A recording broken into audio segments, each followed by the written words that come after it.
नमस्कार साथियों, स्वागत है आपका सिविल लक्ष्य एकेडमी के भारत एवं विश्व करंट अफेयर्स प्रोग्राम में। आज हम देखेंगे 14 जून 2021 के सबसे महत्वपूर्ण प्रश्न जो आपके एग्जाम में आ सकते हैं। पहला क्वेश्चन बहुत इंपॉर्टेंट क्वेश्चन है, याद रखिएगा इसको। विश्व के 5वें महासागर के रूप में मान्यता मिली है। इसका सही जवाब है दक्षिण महासागर। ठीक है, साउदर्न ओशियन के रूप में मान्यता मिली है दक्षिण महासागर को। और ये विश्व का 5वां महासागर है। पहले कौन कौन से महासागर था तो आपको पता है, पैसिफिक ओशियन था, उसके अलावा अटलांटिक ओशियन, उसके अलावा इंडियन ओशियन और उसके अलावा आर्कटिक ओशियन, यानी उत्तर में जो महासागर है उत्तरी ध्रुव के आसपास वो। तो इन चारों को तो मान्यता थी, लेकिन अंटार्कटिका के आसपास जो दक्षिण महासागर था इसे मान्यता नहीं थी, लेकिन अब इसे भी मान्यता दे दी गई है। ऐसा क्यों किया गया तो देखिए, जो दक्षिण महासागर है या दक्षिणी ध्रुव अंटार्कटिका, उसके आसपास एक दक्षिण अटलांटिक करंट बहती है। ठीक है, तो वो करंट जो है उसको अन्य महासागरों से अलग करती है, पहली बात। दूसरी बात, ये जो एरिया है ये बहुत बड़ा एरिया है। ठीक है, और ये बहुत सारे महासागरों को कनेक्ट करता है और थोड़ा सा जियोग्राफिकल डिफरेंस भी आता है। तीसरी बात, जो अंटार्कटिक है वो लगातार पिघल रहा है और उसके कारण इस जो महासागर है, ये जो क्षेत्र है, इसमें महासागर का एरिया जो है वो लगातार इंक्रीज हो रहा है, तापमान में अंतर है। तो ये सारी बातों के कारण इस महासागर को अलग महासागर का दर्जा अब दे दिया गया है, जबकि पहले ये अन्य महासागरों के अंग के रूप में देखा जाता था। जो दक्षिण महासागर है किन महासागरों को छुएगा तो आर्कटिक को नहीं छुएगा, बाकी पैसिफिक, अटलांटिक और इंडियन ओशियन को ये छुएगा। मतलब प्रशांत महासागर, अटलांटिक महासागर और हिंद महासागर को ये छुएगा, लेकिन आर्कटिक क्योंकि टोटली उत्तर में है इसलिए उसको नहीं छुएगा। तो ये संपूर्ण तथ्य जो हैं आपको इस क्वेश्चन से याद रखने हैं। ठीक है, इसके अलावा आपको ये भी याद होना चाहिए जो विश्व का सबसे बड़ा महासागर है वो पैसिफिक ओशियन है। ठीक है, और सेकंड नंबर में अटलांटिक है, फिर थर्ड नंबर में इंडियन ओशियन है। ठीक है, तो ये तीनों को भी पूछता है। नेक्स्ट क्वेश्चन है, वर्ल्ड ओशियन डे कब मनाया जाता है? 7 जून, 8 जून, 9 जून या 10 जून? तो इसका सही जवाब है 8 जून को। वर्ल्ड ओशियन डे 8 जून को मनाया जाता है। इसी दिन जो साउदर्न ओशियन है उसको नए महासागर के रूप में मान्यता दी गई। जो इंटरनेशनल कम्युनिटी है ज्योग्राफी की, है ना, पृथ्वी की जो संस्था है उसके द्वारा ये मान्यता दी गई है। तो इसको भी बहुत अच्छे से याद रखना है। ठीक है, याद रखिएगा। तो बहुत सारे इंपॉर्टेंट इवेंट आज के दिन हैं, तो इनको सबको याद रखना है। फ्रेंच ओपन 2021 महिला एकल खिताब किसने जीता है? Barbora Krejcikova, Anastasia, Serena Williams, Venus Williams?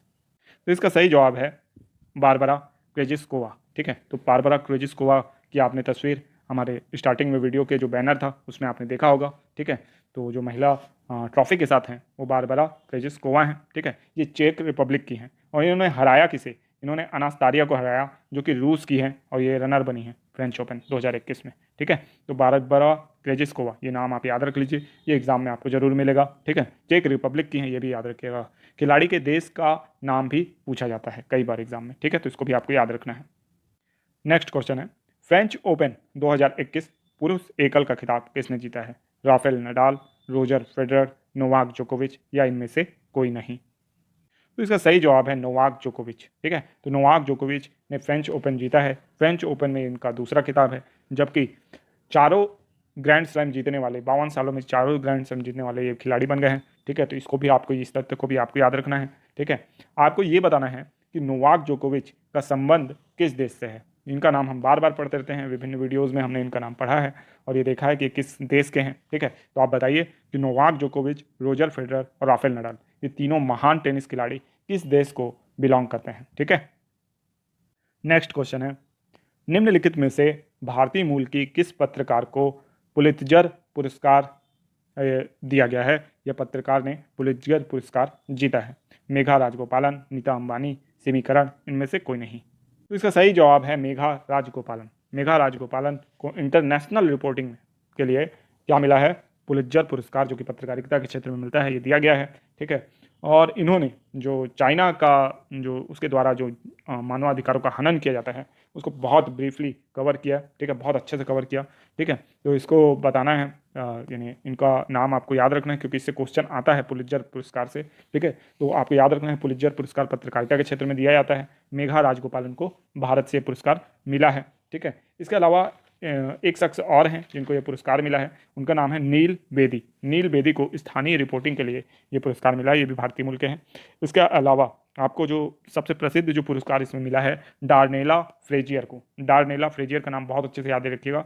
इनको इसलिए ये पुरस्कार मिला है क्योंकि इन्होंने जॉर्ज फ्लॉयड का जो वीडियो रिकॉर्ड किया था जब एक पुलिस वाले ने उनके गर्दन को दबा दिया था। ये अमेरिका की घटना थी, आपको याद हो अमेरिका में जो अभी ब्लैक लाइफ मैटर जो मूवमेंट चला था, ठीक है। तो वो जॉर्ज फ्लॉयड नाम के एक अश्वेत व्यक्ति की हत्या जो पुलिस वाले ने कर दी थी, उसके बाद ये मूवमेंट चला था पूरा, ठीक है। तो उसकी जो वीडियो रिकॉर्डिंग है वो की थी डार्नेला फ्रेजियर ने। तो इसको बहुत अच्छे से याद रखिएगा, ठीक है। नेक्स्ट क्वेश्चन है, G7 देशों के द्वारा चीन के प्रभाव को कम करने के लिए कौन सी योजना बनाई गई है? Belt and road initiative, built backup better world, ठीक है, connecting world, counter the depth trap, ठीक है। तो इसमें जो योजना बनाई गई है इसका नाम है बिल्ड बैक बेटर वर्ल्ड, ठीक है। तो इसको ये योजना जो है G7 के देशों के द्वारा बनाई गई है। इसमें 40 ट्रिलियन जो अमेरिकी डॉलर है उसका इन्वेस्टमेंट ये सारे देश मिलकर करेंगे। और बेल्ट एंड रोड इनिशिएटिव जो है, जो ऑप्शन ए है, ये चीन के द्वारा लाया गया था, इसको काउंटर करेंगे। सोचिए एक देश की एक योजना को काउंटर करने के लिए 7 देशों को बिल्ट बैक बेटर वर्ल्ड लाना पड़ा, यानी B3W लाना पड़ा। और इसमें 40 ट्रिलियन डॉलर का इन्वेस्टमेंट करना पड़ेगा इनको, ताकि पूरे विश्व में अपना प्रभाव स्थापित कर सकें और चीन के प्रभाव को काउंटर कर सकें, ठीक है। तो चीन अब महाशक्ति बन गया है, इस बात में अब कोई दो राय नहीं है। और कहीं ना कहीं ये USSR जो है उसका एक्सटेंशन है। USSR में जो कमी थी कि उन्होंने अपनी इकोनॉमी को स्ट्रांग नहीं किया था, चीन ने वो सारे काम कर लिए हैं। इकोनॉमी बहुत ज़्यादा स्ट्रांग है चीन की, और बहुत सारे देशों को अपने डेब्ट ट्रैप में फंसा रहा है, छोटे देशों को चीन, है ना। और उनको उनका समर्थन भी प्राप्त कर रहा है। आप यकीन नहीं मानेंगे, UN में जब चीन के खिलाफ कोई प्रस्ताव आता है तो सारे मुस्लिम देश चीन का साथ देते हैं, उसमें उस प्रस्ताव को रिजेक्ट कराते हैं, ठीक है। तो याद रखना है आपको। नेक्स्ट क्वेश्चन है, चोएगुल कोकला माइगा किस देश के प्रधानमंत्री बने हैं? माली, सूडान, अंगोला या नाइजर? तो इसका सही जवाब है माली। तो इस प्रश्न का जवाब भी आप याद रखिएगा। चोएगुल कोकला माइगा किस देश के प्रधानमंत्री बने हैं? माली। माली एक अफ्रीकन देश है, ठीक है, अफ्रीकन कॉन्टिनेंट में है। और यहाँ अभी थोड़ी घरेलू यानी आंतरिक जो कलह वाली स्थिति है, तो इसको आपको याद रखना है, ठीक है। नेक्स्ट क्वेश्चन है, सिविल सर्विसेज सिविल सर्विसेज की तैयारी हेतु किसने मुफ्त कोचिंग छात्रवृत्ति की योजना प्रस्तुत की है? सोनू सूद, जूही चावला, अमिताभ बच्चन या आमिर खान? तो ये हैं सोनू सूद, ठीक है। सोनू सूद ने सिविल सर्विसेज तैयारी हेतु जो कोचिंग सेंटर हैं उनमें बहुत से छात्रों को ये क्या करेंगे, अब छात्रवृत्ति प्रदान करेंगे। इनकी जो सोनू सूद की एक वो भी है, NGO भी है, सूद फाउंडेशन करके, ठीक है। उसके द्वारा जो ये संभवम पहल लाई गई है, संभवम पहल के तहत ये छात्रों को मदद करेंगे। तो सोनू सूद जी के लिए एक लाइन कहना चाहूँगा, एक ही तो दिल है सोनू सूद, कितनी बार जीतेंगे आप। तो अब देखते हैं सामान्य ज्ञान के कुछ प्रश्न। इंदिरा गांधी अंतर्राष्ट्रीय हवाई अड्डा कहाँ स्थित है? नई दिल्ली, मुंबई, कोलकाता या चेन्नई? तो इसका सही जवाब है नई दिल्ली। नई दिल्ली में इंदिरा गांधी अंतर्राष्ट्रीय हवाई अड्डा स्थित है। इसके अलावा लाल बहादुर शास्त्री हवाई अड्डा जो है वो वाराणसी में स्थित है। तिरुचिरापल्ली अंतर्राष्ट्रीय हवाई अड्डा तिरुचिरापल्ली में स्थित है। कोयम्बटूर हवाई अड्डा कोयम्बटूर में स्थित है ना। देवी अहिल्याबाई होलकर हवाई अड्डा कहाँ स्थित है? इंदौर में स्थित है। इनको भी याद रखिएगा। नेक्स्ट क्वेश्चन है, छत्रपति शिवाजी अंतर्राष्ट्रीय हवाई अड्डा कहाँ स्थित है? नई दिल्ली, मुंबई, कोलकाता, चेन्नई? तो इसका सही जवाब है मुंबई में, ठीक है। छत्रपति शिवाजी अंतर्राष्ट्रीय हवाई अड्डा कहाँ है? मुंबई में है। इंदिरा गांधी अंतर्राष्ट्रीय हवाई अड्डा नई दिल्ली में है। नेताजी सुभाष चंद्र बोस अंतर्राष्ट्रीय हवाई अड्डा कोलकाता में है। और अन्ना अंतर्राष्ट्रीय हवाई अड्डा चेन्नई में है, ठीक है।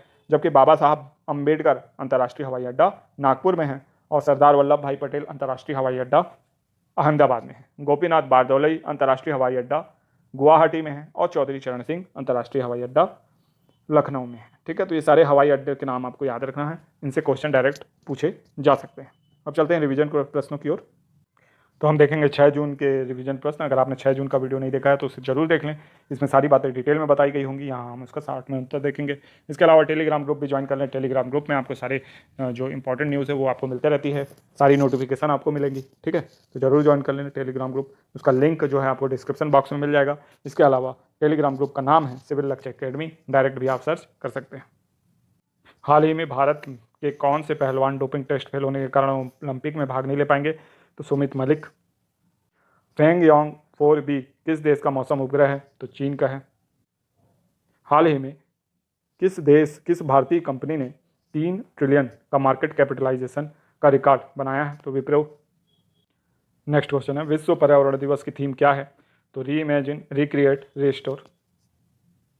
भारतीय नौसेना का हाइड्रोग्राफिक सर्वेक्षण जहाज सेवानिवृत्त हुआ है, उसका नाम क्या है? INS संध्यांक। स्वास्तिक तकनीक का प्रयोग किस लिए किया जाएगा? तो पानी को कीटाणु रहित करने के लिए। तो ये आज के दिन का होमवर्क प्रश्न है आपका। भारतीय रेलवे किस वर्ष तक शून्य कार्बन उत्सर्जन करने की राह पर है? 2025, 2030, 2035 या 2040? तो आशा करते हैं कि ये वीडियो आपको पसंद आया होगा। ये वीडियो अगर पसंद आया तो इसे लाइक करना, चैनल को सब्सक्राइब करना, वीडियो को अपने दोस्तों तक ज़्यादा से ज़्यादा शेयर करना ना भूलें। साथ ही साथ आप टेलीग्राम ग्रुप ज्वाइन कर लें, उसमें आपको सारी लिंक हमारी मिल जाएगी, प्लेलिस्ट तैयार है, वहाँ से आप अपना रिवीजन पूरा कर सकते हैं। ठीक है, तो मिलते हैं नेक्स्ट वीडियो में। आपका दिन शुभ हो। धन्यवाद।